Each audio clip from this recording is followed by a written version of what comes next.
কুয়াশার চাদরে ঢেকে গেল পুরো জেলা। মকর সংক্রান্তিতে কুয়াশায় ঢাকলো পশ্চিম মেদিনীপুর জেলা।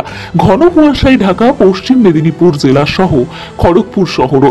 জাতীয় সড়ক থেকে রাজ্য সড়কে গাড়ি চলাচলে এমনকি রেল চলাচলেও বিঘ্নিত। ভাবলেই মনে হবে যেন এক টুকরো দার্জিলিং উঠে এসেছে জেলায়।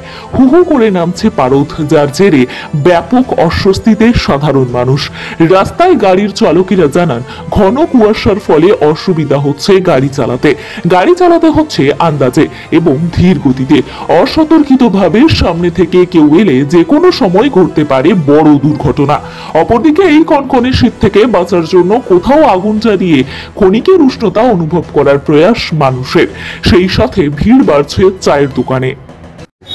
কুয়াশাতে অনেক প্রবলেম হচ্ছে, কিছু দেখতে পাচ্ছি না, রোড রাস্তা ভালো নাই, ঠিক আছে, রোডের উপর মতন লাইট ফাইট কিছু নাই, কিছু প্রবলেম নাই, মানে পুরো কুয়াশা হচ্ছে। গাড়ি চালানো অসুবিধা হচ্ছে? হ্যাঁ, প্রচুর হচ্ছে।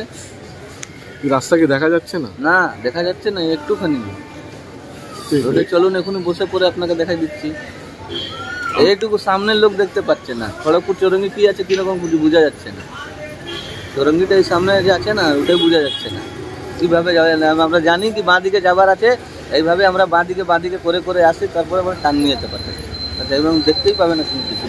আন্দাজে গাড়ি চালানো, আন্দাজে চালানো। ট্রেন কি লেট আছে? হ্যাঁ, ট্রেন অনেকটাই লেট আছে। 7:45-এর ট্রেন 8:15 হয়ে যাচ্ছে, এখনো আসছে। কি কারণে বলছি?